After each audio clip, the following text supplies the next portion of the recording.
বিশ্বের মুসলমান, আপনারা আবু তালেবকে গালি দিয়েন না, যদিও সে জাহান্নামে যাবে।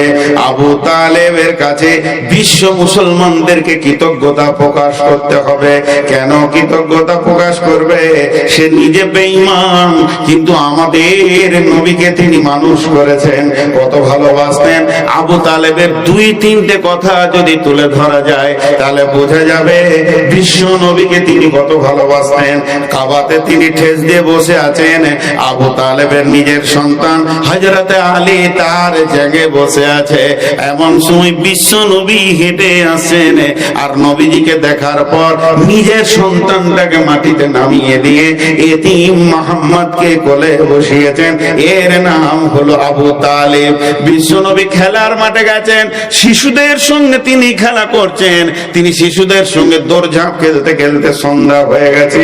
যতগুলি শিশু খেলার মাঠে ছিল তাদের মা আর আব্বা ডাক দিয়েছে, আব্দুর রহমান বাড়ি আয়, আব্দুর রহমান, আবুল কালাম বাড়ি আয়, আব্দুর রহিম বাড়ি আয়। সমস্ত শিশুরা বাড়ি চলে গেছেন, কিন্তু নবী মুহাম্মদ একা দাঁড়িয়ে আছেন। আবু তালেব গিয়ে বলছে, ও বেটা মুহাম্মদ বাড়ি আয় বাবা, সন্ধ্যা হয়ে গেছে। দৌড়ে এসে বিশ্ব নবীর পা ধরে, বিশ্ব নবী আবু তালেবের চাচার পা ধরে জড়িয়ে ধরে বলছেন, কেঁদে ওপর দিকে মুখ করে বলছেন, চাচা আমার যতগুলো সাথী ছিল পৃথিবীর বুকে তাদের আব্বা মা তাদেরকে নিয়ে চলে গেছে। ও বিশ্বদয়ার নবী, ও আমার চাচা, আপনি বলেন এই পৃথিবীতে কি আমার আব্বা মা বলে কেউ নাই? আবু তালেব কোলে তুলে নিয়ে গালে চুমা দিয়ে বলেছেন, ও বেটা মুহাম্মদ, আল্লাহ আমি আবু তালেবকে তোমার মা বাপ বানিয়েছে। যেদিন বিশ্ব নবী রক্তে রঞ্জিত হয়ে তায়েফের ময়দানে বেহুশ হয়ে পড়ে আছেন, সেদিন বিশ্ব নবীকে এই কথা বলার মতো কেউ ছিল না, সাহস দেওয়ার মতো। আবু তালেব বলেছিলেন, ও বেটা মুহাম্মদ, তুমি একবার বলো কে তোমাকে মেরেছে, শুধু নামটা বলে দাও, আমি তোমার চাচা কথা দিলাম তার বংশ বুনিয়াদকে আরবের মাটিতে রাখবো না, এখান থেকে উচ্ছেদ করে দিব। আমার এতিম ভাতিজার গায়ে কে হাত দিয়েছে? আমার আল্লাহ বলছেন, হে মুহাম্মদ, তোর তো মা ছিল না, আব্বা ছিল না। আবু তালেবের হৃদয়টাকে, আবু তালেবের দিলটাকে তোর দিকে এরকম কে করে দিয়েছিল? এটা আমার দেওয়া উপহার ছিল। শুধু তাই নয়, হযরতে আবু বকর, হযরতে উমর, ওসমান, আলী, আবু জার, হুযায়ফা, আবু জাবের, জুবাইর, হযরতে হানজালা, হযরতে তালহা, হযরতে আব্দুল্লাহ জুলবাদাজাইন, এই যে এতগুলি সাহাবী আমি তোকে দান করেছিলাম, তারা নিজের হৃদয় থেকে, নিজের জান থেকে তোকে ভালোবাসতো।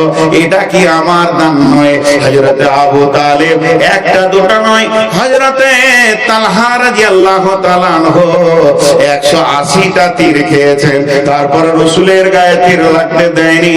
এটা কি আমার দেওয়া উপহার নয়? হযরতে সাদ রাদিয়াল্লাহু তাআলা আনহু গভীর রাত্রিতে তলোয়ারের বোঝাটা নিয়ে গিয়ে বলছে, ইয়া রাসূলুল্লাহ, আমার মতো সাদের হাজারো জানের থেকে নবী মুহাম্মদের একটা জানের মূল্য বেশি আছে, তাই আমি রাত্রিতে সিকিউরিটি দিতে এসেছি।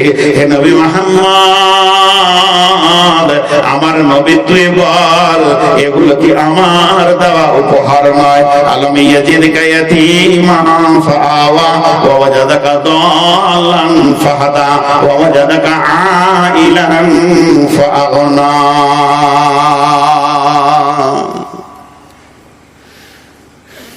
যদি কারো ঘর জোর মনে ইচ্ছা হচ্ছে, আমি নূর মোহাম্মদ বলবো 10টা মিনিট টাইম দেন, দুটি ঘটনা আপনারা শুনে যান।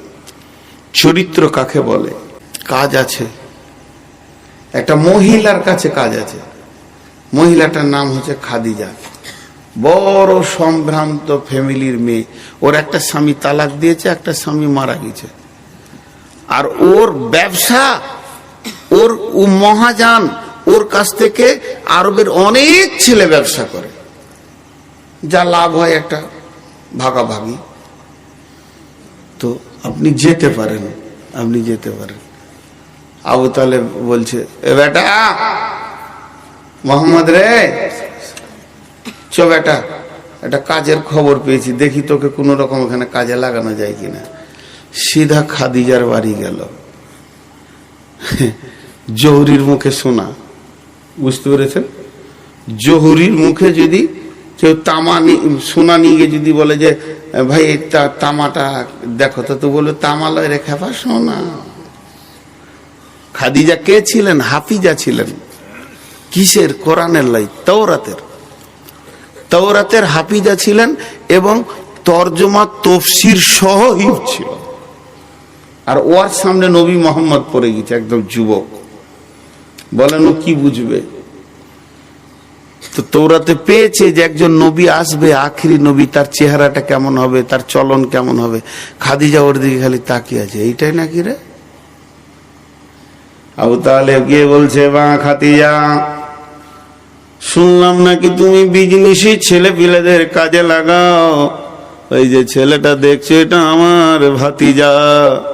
ও যখন মায়ের পেটে ছিল বাপ মরে গেছে, আর যেদিন ও 6 বছরের ছেলে মা মারা গেছে, তারপর থেকে আমি ওকে তিলে তিলে মানুষ করলাম রে মা। এখন আমার ঘাড়ে পড়ে আছে, আল্লাহ আমাকে দিয়েছে এই বোঝা বহন করতে। যদি তোমার কাছে কোনো কাজ থাকে, আমার ভাতিজাকে কাজ দিতে পারো। ছেলে বড় সৎ, মিথ্যা কথা বলে না, কারো টাকা মেরে দেবে না, এতটুকু তোমাকে আমি বলছি। খাদিজা বলছে, জি চাচা, কাজের ব্যবস্থা আছে। আর ব্যবস্থা আছে বলতে বলতে অন্যমনস্ক হচ্ছি। অন্যমনস্ক বুঝেন? হযরতে খাদিজা আবু তালিবের সঙ্গে ব্যবসা নিয়ে কথা বলছেন। বিশ্ব নবী যে মাথাটা নামিয়েছেন, মাথা তুলছে না, লাজুক লাজুক ভাব, বড় শর্মিন্দা যুবক, চারিদিকে চকা গরুর মতো দেখে না, আর ঘাটটা নামও করে নিয়েছে। নবীজির চুলগুলো ঘুমড়ো ছিল, নবীজির চেহারা উজ্জ্বল বর্ণ ছিল। আম্মা জান আয়েশা বলেছেন, যেসব মেয়েরা আপেল কাটতে গিয়ে ইউসুফকে দেখে আঙ্গুল কেটেছিল, ওই মেয়েগুলি মিশরের যদি আমার নবীকে হাবিবকে দেখতো, কলিজা কেটে দিত, টের পেত না। তিনার অভ্যন্তরের সৌন্দর্য এত ছিল, দয়ার নবী মাথা নামা করে আছেন। আর এদিকে খাদিজা আবু তালেবের সঙ্গে কথা বলছেন, একবার করে রসুলের দিকে তাকাচ্ছেন, আর মনে মনে ভাবছেন, তওরাতে যেমন যেমন ব্যবহারের কথা বলা হয়েছে, তওরাতে যেমন যেমন চেহারার কথা বলা হয়েছে, আখেরি নবী মনে হয় যেন এই ছেলেটাই হবে। আর এদিকে খাদিজা বুঝতে পারছে হালকা হালকা, কিন্তু এখনো পরিষ্কার হয়নি। হযরতে নবী মুহাম্মদ সাল্লাল্লাহু আলাইহি সাল্লামের বিজনেস রেডি হয়ে গেল। খাদিজা বলল, ঠিক আছে, ওর সঙ্গে আমার বিজনেস পার্টনার হবে, ও আমার কাছ থেকে মাল নিয়ে বিক্রি করবে, লাভ যা হবে একটা অংশ ভাগাভাগি হয়ে যাবে, কালকে পাঠিয়ে দিন। নবীজি গেলেন, কাজ করার জন্য দাঁড়িয়ে আছেন। হযরতে খাদিজা কাপড় দিয়ে দিল। যতগুলি কাপড় ব্যবসায়ী আছে কাউকে গোলাম দেয়নি, কিন্তু নবী মুহাম্মদ সাল্লাল্লাহু আলাইহি সাল্লামকে একটা কাপড়ের বোঝা তৈরি করার পর হযরতে খাদিজা বললেন, রে মাইসারা, তুমি কাপড়কে বহন করবে, এই লোকটাকে কাপড় বহন করতে দেবে না। মুহাম্মদ যেন কাপড় বহন করবে না, বহন করবে তুমি। তুমি হলে গোলাম, আর ইনি হলেন মালিক, ম্যানেজার। এই কাপড়গুলো বিক্রি হবে, আর আমি খাদিজা হলাম এর মহাজন মালিক। অতএব বিশ্ব নবী মুহাম্মদ সাল্লাল্লাহু আলাইহি সাল্লামকে বের করে দিলেন। নবীজি ব্যবসা বাণিজ্য করতে করতে করতে করতে সিরিয়া গিয়ে শামে গিয়ে পৌঁছে গেলেন। এমন সময় নবীজি মাইসারাকে বলতে, মাইসারা রে, আমি বড় ক্লান্ত হয়ে গেছি, আমাকে একটু ঘুমানোর প্রয়োজন মনে হচ্ছে। ও মাইসারা, কাপড়গুলো এখানে রেখে দাও, আর তুমি বসে বসে কাপড়গুলো যোগানদারি করো, আমাকে একটু রেস্ট নিতে দাও। ধরে নবীজি শুয়ে গেলেন তো ঘুমিয়ে গেলেন। এমন ঘুম গিয়েছে, নবীজি ঘুমিয়ে গেছেন। এমন সময় একজন একজন পোপ বলতে খ্রিস্টানদের সব থেকে বড় আলেম, নাসারাদের সব থেকে বড় মুফাসসির, সে ওই রাস্তা দিয়ে তার দল বল শিষ্যদেরকে নিয়ে হেঁটে যাচ্ছেন। হেঁটে যেতে যেতে যেতে যেতে বিশ্বনবীকে দেখে থমকে দাঁড়িয়ে গেলেন। যে দাঁড়িয়ে গেলেন আস্তে আস্তে গিয়ে বলছে, ও বাচ্চা তোমার নাম কি? বলে আমার নাম হলো মাইসারা। তো যে ছেলেটি যুবকটি শুয়ে আছে এর নাম কি? বলে যুবকের নাম হচ্ছে মুহাম্মদ সাল্লাল্লাহু আলাইহি সাল্লাম। তখন সাল্লাল্লাহু আলাইহি সাল্লাম বলেনি, কিন্তু আমি বলছি মুহাম্মদ সাল্লাল্লাহু আলাইহি সাল্লাম এর বাড়ি কোথায়? বাড়ি হলো মক্কা। আব্বার নাম কি? না আব্দুল্লাহ। মা কি? না আমিনা। বংশের নাম কি? না কুরাইশ। কোথা থেকে এসেছো তোমরা? বলে মক্কা থেকে এসেছি, বিজনেস আমাদেরকে খাদিজা দিয়ে পাঠিয়েছে। ওই পোপ তখন বলছে, ও যুবক মাইসারা, তোমার সঙ্গীকে তুমি উঠাও আর উঠিয়ে এখান থেকে সিরিয়া ছেড়ে নিজের দেশে চলে যাও। এই ছেলেটি আখেরি পয়গম্বর হবে। ইনি নবী মুহাম্মদ সাল্লাল্লাহু আলাইহি সাল্লাম পৃথিবীতে চলে এসেছে। ওর চেহারা বলছে, তবে ও যখন নবুয়তি পাবে আমি বেঁচে থাকবো কিনা জানি না। আমি যদি সেই অবস্থায় বেঁচে থাকি তাহলে ওর হাতে হাত দিয়ে আমি ইসলাম কবুল করে নিব। তবে ওকে বাঁচিয়ে উঠাও, আর ঘুমাতে দিও না, মক্কায় ফিরে চলে যাও। মাইসারা নবীজিকে উঠালেন, কাপড়ের বাঁধ নিয়ে একদম মক্কার দিকে আসতে শুরু করেছেন। এদিকে খাদিজা রাসূলকে বের করে দিয়ে এর মনের ভিতরে কৌতূহল বেড়ে গেছে। খাদিজা মনে মনে ভাবছে, না জানি কেউ মেরে দিল নাকি, কারণ ওনার জীবনের দুশ্মন তো অনেক বেশি হবে, এরকম ভাবছেন। খাদিজা বারবার রাস্তার দিকে তাকিয়ে আছেন, বিরহ দহনে ভুগছেন। এমন সময় দেখতে মাইসারা আর নবী মুহাম্মদ সাল্লাল্লাহু আলাইহি সাল্লাম দুইজন মরুভূমির প্রান্তে মক্কার ঢুকছে। খাদিজার দিলটা বড় হলো, হিসাব নিকাশ বুঝিয়ে দিল। অন্য ব্যবসায়ীদের থেকে অনেক গুণ বেশি তিনি লাভ করেছেন। বিশ্ব নবী এক নম্বর ভালো ব্যবসায়ী ছিলেন। তিনি এত লাভ করলেন, লক্ষ্য অংশটা নিয়ে গিয়ে চাচার কাছে দুই হাতে এমনি করে দিয়েছেন, চাচা জি তোমার এতিম ভাতিজা ইনকাম করতে শিখে নিয়েছে। আবু তালেব খুশিতে কেঁদে ফেললেন, চোখের পানি, ভাতিজা রে কত সুন্দর কাজ তুমি করেছো, খালি এবার একটা বউ যদি পেয়ে যায় তাহলে আমি আল্লাহ আমাকে আবু তালেবকে রেহাই দিয়ে দেবে। বেটা মুহাম্মদ বাস বহু সুন্দর কাজ করেছো বাবা, তুমি ইনকাম করতে পেরেছো। আবু তালেবের কলিজাটা বড় হলো, আনন্দে আত্মহারা হয়ে গেলেন। এরপরে নবী বসে আছেন, এমন সময় মাইসারাকে নিয়ে খাদিজা বলছে, মাইসারা রে, যে লোকটার সঙ্গে তোকে আমি পাঠিয়েছিলাম ব্যবসাতে, একটিবার বল লোকটার ব্যাপারে কিছু কথা আমাকে বল, কোন চরিত্রের লোক। মাইসারা তখন, আমি একটা কথা বলেছি বাড়ির কাজের লোক বলে দেবে মানুষ কেমন। তখন মাইসারাকে বলছে, মাইসারা বলছে, ও খাদিজা, মালিকিন আমাদের কাজের মালিক, শোনো জীবনে বহু লোক দেখেছি, এত সৎ চরিত্রের দামি লোক জীবনে দেখিনি। দুই নম্বর হলো, আমি তিনটে কথা বলবো, তিনটে কথা শুনে বলবো, এর মতো দামি লোক আমি জীবনে দেখিনি। দুই নম্বর হলো, যখন আমরা স্বামী ছিলাম রেস্ট নেওয়ার জন্য, বিশ্ব নবী মুহাম্মদ সাল্লাল্লাহু আলাইহি সাল্লাম ঘুমিয়ে গেলেন আর আমি বসেছিলাম, একজন পোপ এসে বলল তাড়াতাড়ি উঠিয়ে মক্কায় নিয়ে চলে যাও, লোকটা আখেরি নবী হবে। খাদিজার যেটা ডাউট ছিল সেটা ক্লিয়ার হয়ে গেল, সমস্ত কিছু ক্লিয়ার হয়ে এবার সূর্যের আলোর মতো ফোকাস হয়ে গেল। এবার তিন নম্বরটা শোনার জন্য খাদিজার কৌতূহল বেড়ে যাচ্ছে। যখন বলছে মাইসারা লেট করিস না, তিন নম্বরটা বল। তিন নম্বরটা মাইসারা বললেন, ও মালকিন খাদিজা, যতদিন কাপড়ের বোঝা নিয়ে মরুভূমিতে মাঠে ঘাটে ঘুরেছি আমি খেয়াল করে দেখেছি আমাদের দুইজনকে যেন একটা মেঘ সব সময় ছায়া করেছে, কোনোদিন রোদের তাপ আমাদেরকে লাগতে দেয়নি। এই তিনটি কথা বলার সঙ্গে সঙ্গে খাদিজা বুঝে নিলেন আর এখানে কৌতূহল নাই, এখানে সংশয় নাই, সব পরিষ্কার হয়ে গেল, এটা আখেরি পয়গম্বর হবে। তাহলে আমাকে বিয়ে করবে কি কিনা? ওর তো বয়স হলো 25 আর আমি হলাম 40, বিয়ে করবে কি করবেন না? না একবার প্রস্তাব দিয়ে দেখি, না প্রস্তাব দিলে মনে হয় প্রত্যাখ্যান হয়ে যাবে, একটা যুবক কি বৃদ্ধাকে বিয়ে করে নাকি? তবে প্রস্তাব দিয়ে দেখা যায় পাঁচ রকম ভাবতে ভাবতে খাদিজা সম্পর্কে ফুফু কিংবা দাদি নাফিসা নামে একজন মহিলাকে ডেকে বললেন, দাদিজি আমার বিয়ের প্রস্তাবটা নবী মুহাম্মদ সাল্লাল্লাহু আলাইহি সাল্লামের কাছে, তার চাচার কাছে পৌঁছে দাও।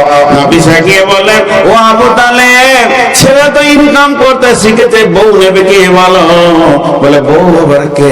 একটা বউ দেখে দাও, দরকার আছে।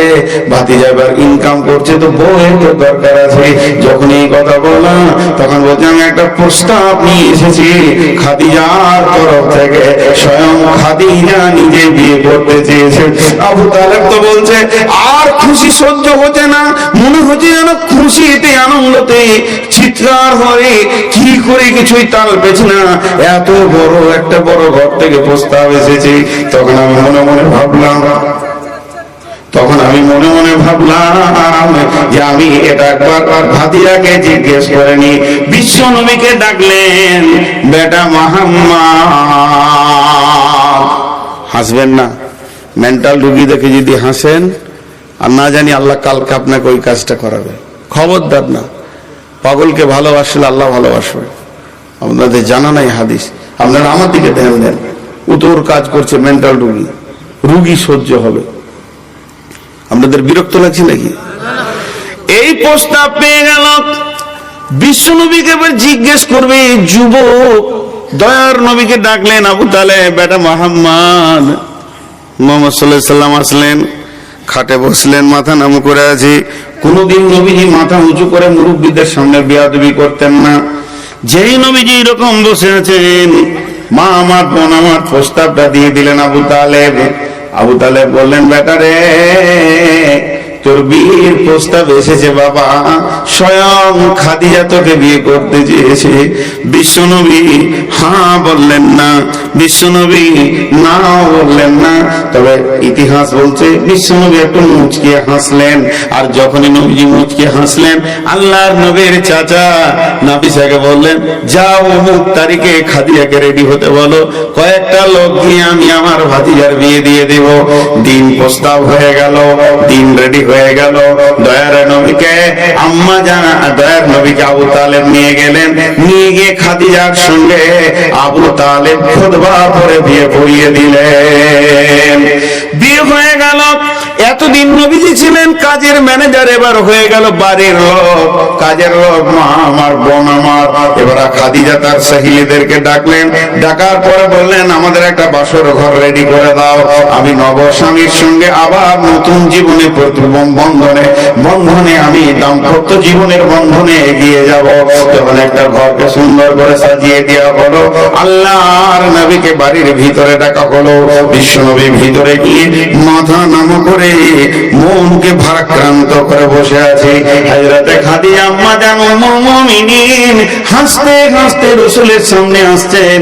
আমার একটা স্বামী তো হারিয়েছে, একজন তালাক দিয়েছে, আবার তৃতীয় নম্বরে পড়েছি, না জানি স্বামীর সঙ্গে কত কৌতূহলের কথা, আনন্দ হবে। এই বলে যখনই ঢুকছেন তো নবীজির চেহারাটা দেখছেন, চল দুটি চোখে যেন পানি, গালগুলো ভারী, মাথাটা নামো হয়ে আছে। মেয়েরা তো এমনিতেই কথা বেশি বলে। আম্মা জান খাদিজা দুটি কথা বলে ফেললেন, অতিরিক্ত কথা বলতে গিয়ে বেশি বলে ফেললেন। কি বলেন? তুমি হলে 25 বছরের নবযুবক, আর আমি হলাম 40 বছরের বিধবার বুড়ি। তুমি হলে নববর, আর আমি হলাম বিবাহের কন্যা। এর জন্য মনে হয় তুমি আমাকে অন্তর থেকে স্ত্রী বলে মেনে নিতে পারোনি, তারই তোমার মুখে ছাপ হয়েছে। আম্মা জান খাদিজা বলছেন, না না না, ও খাদিজা, এমন কথা বলে তুমি আমাকে কষ্ট দিও না। আমি তোমাকে যে বিয়ে করেছি, তোমাকে আমি স্ত্রীর জায়গায় স্ত্রীর মর্যাদাতেই রেখেছি। তবে আমার ভারাক্রান্ত করার কারণটা শুনেলাম। আমার আপ হচ্ছে কি, যে আমার আজকে আমি নতুন বিয়ে করেছি, যে লোকটি এসে তোমার মাথায় হাত দিয়ে দোয়া করবে, আমাদের দাম্পত্য জীবনের দোয়া করবে, সে আমার আব্বা আব্দুল্লাহ পৃথিবীতে নাই। আজকে তোমার গাল ধরে যে চুমা খাবে, আমার মা আমিনা পৃথিবীতে নাই। আমি তোমাকে শ্বশুর দিতে পারলাম না, শাশুড়ি দিতে পারলাম না। শুধু তাই নয় খাদিজা রে, তুমি রাজ ফ্যামিলির মেয়ে, তুমি জমিদার ফ্যামিলির মেয়ে, তোমাকে হাজার হাজার টাকার, তোমাকে শত শত ভরি সোনা দিয়ে বিয়ে করার জন্য আরো জমিদারের ছেলেরা রেডি হয়েছিল। আমি তোমার ঘরে কাজ করেছি, সব খবর আমার কাছে আছে। তারপরে তারা রাজপুরুষ ছিল, কি জানি কেন তাদেরকে তুমি তাদের প্রস্তাব প্রত্যাখ্যান করেছো, আর আমার মতো একজন এতিমকে কি করে তুমি বেছে নিতে পারলে? কারণ আমি আজকের দিনে তোমাকে আনন্দ দেব এমন কিছু একটা গলার হার তোমাকে দিতে পারিনি, আংটি দিতে পারিনি, তোমাকে দামি সুসজ্জিত কিছু দিতে পারলাম না। এই জন্য আমি একটা পুরুষ হিসেবে অতি লজ্জায় মাথা নামা করে রয়েছে। চোখের পানিটা আব্বা মার বিয়োগের জন্য রয়েছে। আম্মা জান খাদিজা বলছে, ও নবী মুহাম্মদ, এটাই যদি কারণ হয় তাহলে আমার কথা এবার আপনাকে শুনতে হবে। বাসর ঘরে কি শুরু হয়ে গেল? আমার কথা শুনতে হবে। বলো খাদিজা তুমি কি বলছো বলো।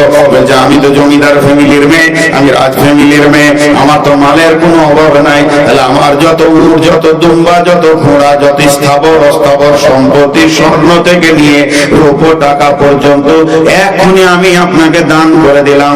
আমি কাঙ্গালি হয়ে গেলাম। এবারে বিশ্বনবী বলছেন, রে খাদিজা একটু তুমি ভাবো, আমার আবার অভ্যাস খারাপ আছে, আমার হাতে মাল আসলে আমি বিধবা এতিমকে দান করে দিই, তাদের চোখের পানি আমি দেখতে পারি না। অতএব তুমি মালগুলো দিলে একদিন দেখবে সব মাল শেষ হয়ে গেছে, তখন কি তুমি মেনে নিতে পারবে? তখন আম্মা জান খাদিজা বলছেন, হে মুহাম্মদ, আমি সব তোমাকে দান করে দিলাম, আপনাকে আমি সব দিয়ে দিলাম, কিন্তু আপনি দান করে দেন, চাই নিজে রাখেন, এ ব্যাপারে আমি কোনো কমন করব না। তবে একটা কথা শুনেলেন, শুধু মাল দিলাম না, আমি আমার মাথা থেকে পা পর্যন্ত পূর্ণাঙ্গ দেহটা আপনাকে দিয়ে দিলাম। আপনি বললে আমার পা চলবে, নচেত চলবে না। আপনি বললে আমার চোখ দেখবে, নচেত দেখবে না। আপনার হুকুম ছাড়া আমার মুখ কথা বলবে না। সবটাই আমি দান করে দিলাম। এখন আমি কাঙ্গালি, নবী মুহাম্মদ, এবার আমার মতো কাঙ্গাল মেয়েটাকে স্ত্রীর জায়গায় নিতে পারবেন কিনা আপনি দেখেন। আল্লাহর নবীকে সমস্ত কিছু দান করে দিয়েছিলেন। এর জন্য আমার আল্লাহ বলেছেন, ওয়াজাদাকা আইলান ফাআগনা। নবী হে, তোমাকে যে আমি বড় বড় উপহার গুলো দিয়েছি, সেই উপহারের লিস্ট রয়েছে খাদিজার মতো একটা মেয়ে। এই বিয়ের নির্বাচন আমি আসমান থেকে করছি, তোমার সঙ্গী হবে, সমস্ত মালের মালিক তুমি হবে। এটা কি আমার দেওয়া আমি আমাত নয়। আসল কি? চরিত্র। চরিত্র আজীব জিনিস। একটা উদাহরণ দিব, উদাহরণটা খুব মন দিয়ে শোনেন। আপনারা তো রোড সাইডে বাস করছেন, এরকম করে গাড়ি চালানো দেখেছেন? এমনি করে কুজো হয়ে চালাবে, ওর হাতে জুটবে না আর মাথায় চুল, ওই রকম গাড়ি চালানো দেখার দোয়া কি জানেন?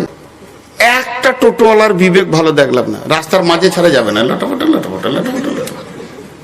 ও জানে আমার গাড়ির ক্ষমতা নাই, পেছনে হরেন মারলে আবার এমনি করে তাকায়। আমার এক ড্রাইভার বলছে যে টোটোওয়ালারা খালি ঘুরছে এয়ারপোর্টে গেটটা চাবি মারা, তাই নাহলে দুবাইয়ের প্যাসেঞ্জার চাপিয়ে নিবে।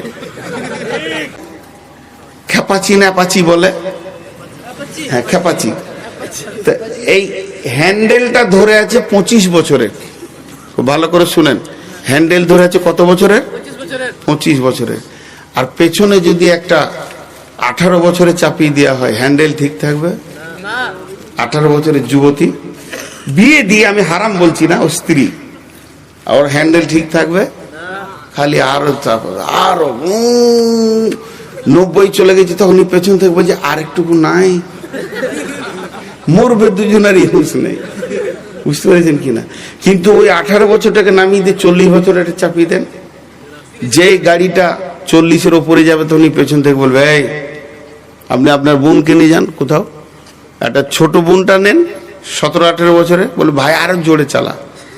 আর যদি 40 বছরের বোনটা নেন, পেছন থেকে বলবে, এই গাড়ি আসছে রাস্তায়, কেমন করে গাড়ি দাও, আসতে চল, বলবে কি বলবে না? ব্যাস ভাইরা আমার, এটা হলো 40 বছরের গুণ। খাদিজার 3টে গুণ ছিল, 3খানা গুণ ভালো করে মুখস্থ করলেন। সেই জামানায় বিশ্ব সুন্দরী যিনি ছিলেন তিনি হলেন খাদিজা। তাহলে 1 নম্বর গুণ হলো। 2 নম্বর গুণ হলো মাল ছিল খাদিজা সম্ভ্রান্ত ঘরের মেয়ে। তিন নম্বর গুণ ছিল, তিনি মূর্খ ছিলেন না, তৌরাতের বড় পণ্ডিত ছিলেন। তাহলে আমার আল্লাহ দেখলেন নবী মোহাম্মদ এখন উদীয়মান ড্রাইভার, এর পেছনে যদি 40 বছরে না দেওয়া যায় তাহলে অ্যাক্সিডেন্ট করে দিবে, যে কোথা আবার নবীর চরিত্রে লাল দাগ লেগে যাবে। খাদিজা তিনটে কাজ করতেন। যখন নবীজি 5 জনকে বায়াত করাতেন, 5 জন 10 জনকে কালেমা পড়াতেন, খাদিজা তখন আনন্দ দেখাতেন স্বামীর সামনে, ইয়া রাসূলুল্লাহ, আল্লাহ আপনাকে নবী বানিয়েছেন, আল্লাহ আপনাকে ক্ষমতা দিয়েছেন, আল্লাহ আপনাকে ইজ্জত দিয়েছেন। কিন্তু যেদিন নবীজি মার খেতেন, দাওয়াতের কাজ করতে গিয়ে 40 বছর পরের কথা বলছি, তখন খাদিজা বলতেন, ও দয়ার নবী গো, আপনাকে চিনতে পারেনি তাই আপনার উপরে অত্যাচার করে ফেলেছে, তাদেরকে আপনি মাফ করে দেন। কারণ যখন উনি নবুয়ত পান তখন খাদিজার বয়স চলে গেছে 55। এরকম একটা ধীর স্থির ভাবে রাসূলকে আগে আগে সামনে নিয়ে যেতেন মেয়েকে খাদিজা। তিনি পরামর্শ দিতেন, তিনি মাল দিয়েছেন, তিনি শক্তি দিয়েছেন। আর একদিকে রাসূলের উদীয়মান যৌবনকে তিনি ঠান্ডা করেছেন। তার মানে আমার আল্লাহ প্ল্যানিং করে রাসূলের চরিত্রকে ঠিক রাখার জন্য 25 বছর বয়সের ড্রাইভারের পেছনে 40 বছরের মেয়েকে দিয়েছে। ঠিক থাকবে, সব রাস্তা ঠিক থাকবে রাসূলের নামে। একদিকে যৌন চরিতার্থ মিটবে, একদিক থেকে তার মানের সাহায্য হবে, আর একদিক থেকে খাদিজার যুক্তি পরামর্শ কাজে লাগবে। এর জন্য রাসূল সাল্লাল্লাহু আলাইহি সাল্লাম মওতের আগে পর্যন্ত খাদিজাকে ভুলতে পারেননি।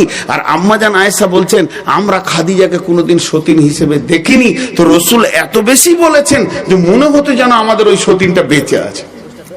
কথাটা বোঝাতে পারলাম? একবার হ্যাঁ না বলেন। এর জন্য 40 বছর দিয়েছে। বিশ্ব নবীর বয়স 47 বছর, আম্মাজান আয়েশা জন্ম নিয়েছেন। বিশ্ব নবীর বয়স 55 বছর, আম্মাজান আয়েশার সঙ্গে বিয়ে হচ্ছে 7 বছর বয়স। বিশ্ব নবীর বয়স যখন 57, আম্মাজান আয়েশার বয়স তখন 9 বাসর ঘরে যাচ্ছেন। বিশ্ব নবীর বয়স যখন 63, আম্মাজান আয়েশার বয়স তখন 18। দয়ার নবী পৃথিবী থেকে চলে যাচ্ছেন। এবার বলেন, একটা 47 বছর, একটা 55 বছর, আর 55 বছরের এক বৃদ্ধ সঙ্গে আমার আল্লাহ 7 বছরের মেয়েকে কেমন করে নির্বাচন করলেন? এটাই বা কেমন সাজমান? আম্মাজান আয়েশা বলতেন, আমাকে আল্লাহ 5খানা সম্মানী দিয়েছেন। 1 নম্বরে আমার বিয়েটা আসমানে নির্বাচন হয়েছে। 2 নম্বরে আমার বুকে মাথা রেখে বিশ্বনবী বিদায় নিয়েছেন। 3 নম্বরে আমার হুজরাতে আজ নবীজি শুয়ে আছেন। 4 নম্বরে আমার বিছানা থেকে মেরাজ হয়েছে। 5 নম্বরে আমার ঘরে ওহী এসেছে জিবরাইল আমিন। তাহলে এই মেয়েটা কত সুন্দর! আল্লাহ তাবারক ওয়া তাআলার নবী একদিন সফর থেকে ফিরে আসছে। তাহলে আম্মাজান আয়েশার কিছু আচরণ শুনলেন কেমন? সফর থেকে আসছেন, ধুলোবালি নিয়ে এইভাবে মদিনায় তিনি খেলা করছেন। আম্মাজান আয়েশা আবু বকর গিয়ে বলছেন, ও মা, তোমার বিয়ে দিয়ে দিয়েছি দয়ার নবীর সঙ্গে, ধুলোবালিতে নোংরা থাকলে হবে না, তুমি পরিষ্কার হও। সে ছোট ছেলে স্বামী বুঝে না, সুজা মাকে গিয়ে বলছে, মা, আমার স্বামী এসেছে, আমাকে পরিষ্কার পরিচ্ছন্ন করে দাও। তার মাটাকে পরিষ্কার পরিচ্ছন্ন করে দিলাম। বিশ্ব নবী বসে আছেন, সুজা গিয়ে আম্মাজান আয়েশা ভিতরে ঢুকলেন, নবীজির সঙ্গে কথা বলছেন। আল্লাহর নবী বলছেন, আয়েশা রে, আমি তোমাকে বেশিরভাগ টাইম খেলাধুলাতে দেখি, তুমি কি খেলতেও কি ভালোবাসো? তোমাকে খেলা এতই ভালো লাগে, তোমার কি কোনো কাজ নাই? রাসূলের আঙ্গুলটা ধরে টানতে শুরু করলেন। এইভাবে টানচার বলছেন, ও দয়ার নবী গো, আমি শুধু খেলতে পারি না, আমি দৌড়তে শুদ্ধ পারি। বিশ্বনবী 2 বার দৌড়েছেন বিবির সঙ্গে, আম্মাজান আয়েশার সঙ্গে তখন 1 বার দৌড়লেন। নবীজি আপনার একটু হালকা হলেন, আম্মা জান আয়েশাকে আগে বাড়তে দিলেন, কারণ ছোট ছেলে নবীজি দেখছেন আমি যদি আগে বেড়ে যাই তো মনে কষ্ট পাবে। এইভাবে হাতে টানা দিয়ে দিয়ে রসুলকে বলেছিলেন আপনি আখিরি পয়গম্বর, আপনি সৈন্যদের কমান্ডার, কিন্তু আমার সঙ্গে দৌড়ে পারলেন না। বিশ্ব নবী মুচকে মুচকে হাসলেন। এরপরে দয়ার নবী একবার সফরে বেরিয়ে গেছিলেন। সফরে আস্তে আস্তে জিহাদ থেকে ফেরার পথে নবীজি বললেন সাহাবীদেরকে তোমরা একটু আগে যাও, চাঁদনি রাত ছিল, তোমার মায়ের সঙ্গে আমাদের প্রয়োজন আছে, আমার প্রয়োজন আছে। সমস্ত সাহাবীরা এগিয়ে চলে গেলেন। তখন দয়ার নবী বলেন আয়েশা রে, তুমি তো একদিন আমাকে প্রস্তাব দিয়েছিলে ধরার জন্য, তুমি অতি শিশু ছিলে, আমি প্রত্যাখ্যান করিনি। আজকে তুমি হেলফুল, একদম হেলথওয়ালা হয়ে গেছো, তা আমার প্রস্তাবটা তুমি রাখো, চলো দুইজন একবার ধরবো। সেদিন বিশ্বনবী আগে বেড়ে গেলেন। আম্মা জান আয়েশা পারলেন না, শরীরটা দুর্বল, তিনি মোটা হয়ে গেছেন, কিন্তু নবীজি তো সৈন্য কমান্ডার। তখন আম্মা জান আয়েশাকে এবার রাসূল কিছু বলতে যাবেন, এমন সময় আম্মা জান আয়েশা বলছেন ড্র হয়ে গেল, একদিন আমার একদিন আপনার। দয়ার নবী বলেন আয়েশা রে, আল্লাহ তোমাকে এত চালাক করেছে, আমাকে কিছুই বলতে দিলেন না। এটা হলো আম্মা জান আয়েশার আচরণ। এই যখন আম্মা জান আয়েশার উপরে তহমত দেওয়া হয়েছিল, তহমতের ব্যাপারে অনেক লম্বা ঘটনা, আল্লাহ তাবারক ওয়া তাআলা 11 খানা আয়াত নাজিল করে আম্মা জান আয়েশাকে পবিত্রতা ঘোষণা করলেন। এই অবস্থায় কি হয়েছিল, তিনি অসুস্থ হয়ে পড়ে গেছিলেন।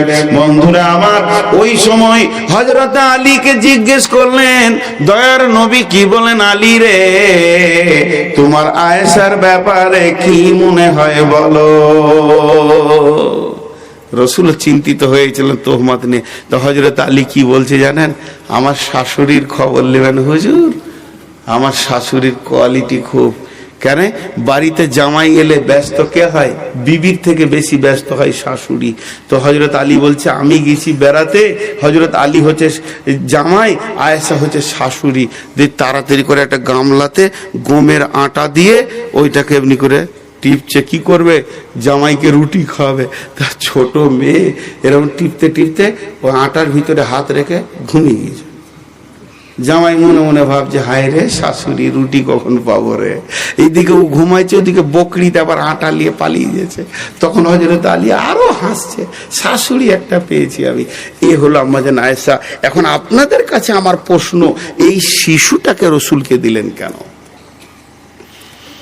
প্রথমে দিলেন বয়স্ক, বয়স্কা, শেষ বয়সে শিশু। কারণ কি? তার কারণ একটাই, চরিত্র।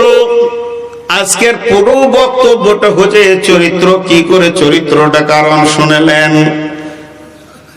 একটা কথা আপনারা বলেন তো, যাদের বয়স 60 পেরিয়ে গেছে, 60 পেরিয়ে গেছে, কোরআনের এক পাতা মুখস্থ করতে পারবেন? বলেন পারবেন? আমি পারি না। 50 পেরিয়ে গেছে, এখন কোরআন শরীফ লিব, আয়াতগুলো দাগ মেরে রাখবো, দিয়ে পড়বো। কিন্তু আমি আলহামদুলিল্লাহি রাব্বিল আলামিন এটা কোনো শিক্ষকের কাছে পড়িনি, আমি আমার আব্বার কাছে মুখস্থ করেছি। আব্বার পাশে শুতাম, এতিম ছিলাম, মা মারা গিয়েছিলেন, আমাকে মা 5 বছরে রেখে চলে গেছে। আব্বার পাশে শুতাম, তো আব্বা বলতো আলহামদুলিল্লাহি রাব্বিল আলামিন। তার আমার আব্বা তো মোষের পাইকের রে বাবা, ওরা আর কত সোজা হবে। তো আমি আব্বার সঙ্গে তোতলা তোতলা করে বলে বলে মুখস্থ করেছি।